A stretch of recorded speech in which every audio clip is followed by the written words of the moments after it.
I want to position my discourse with us as men within a sort of socio-cultural context, and to posit that in trying to answer some of the concerns that were raised even by the Honorable Attorney General.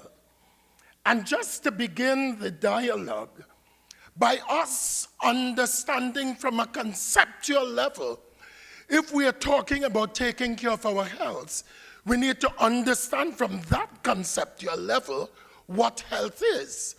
Now, if we take this definition as is, the World Health Organization said that health is a state of complete physical, mental, social, and spiritual well-being, and not merely the absence of disease or illness. What this means then, that nobody sitting here is well. And I like these two by Chin and Ignatius and Bain. It's very important for us as men to understand that our bodies speak to us. And there are times when, as our bodies speak, we need to learn to listen.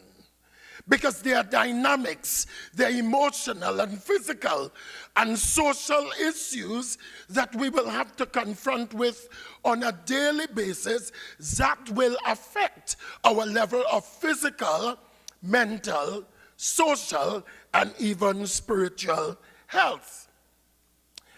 But let us not forget as men that the role of socialization in our understanding and how we take care and how we relate to our health is of extreme importance, because it affects and it impacts on our health, our own health status, our beliefs about our health, our own attitudes towards our health, our perception and risk-taking.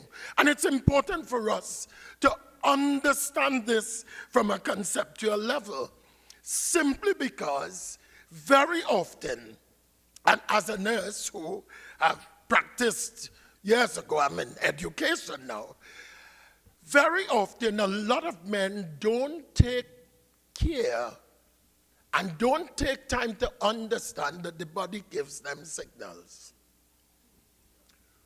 We got a little chest pain and we say, it's just a little thing, it might be a little gas.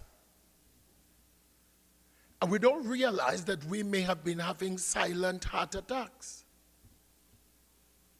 So when the massive one comes, it's too late, because major artery is blocked because we were not listening to our bodies.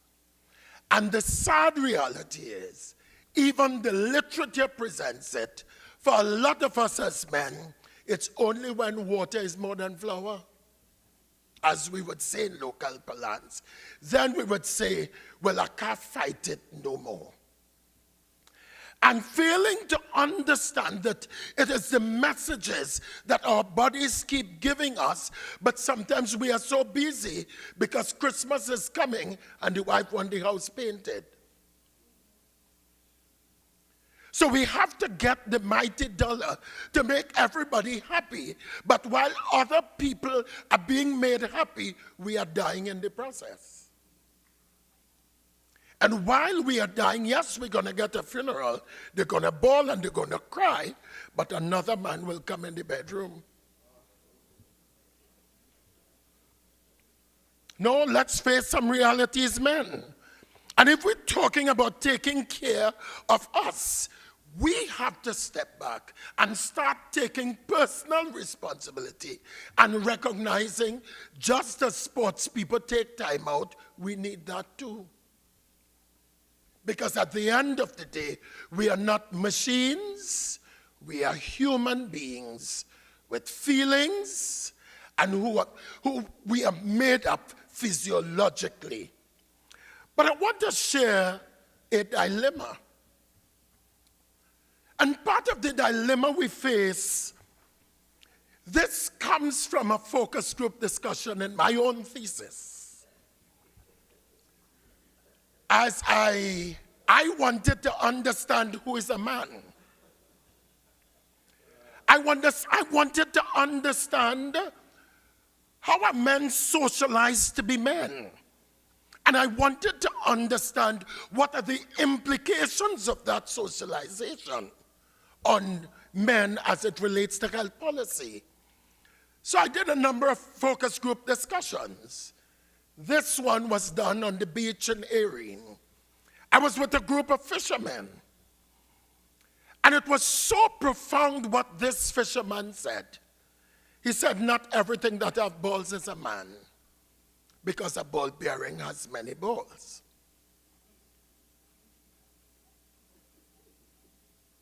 And I want that to sink in, because rooted in that sociological construct is an understanding that even as we look at defining this concept of who a man is, we take it for granted, as they say. Everybody understand. When we say a woman, everybody knows a female. But when it comes to understanding this concept of who this man is, we look at different definitions and different gradations of masculinity. And we fail to realize that rooted within that is an understanding of how men have to fight to be seen sociologically as men. And in fighting, you have to act as though you have balls, even though you have it. Because you have to prove that this is what makes you you. But this particular concept is also rooted, to my mind, in a very real, very real way, because we need to see how we are socialized and shaped to understand and conceptualize this issue of well-being.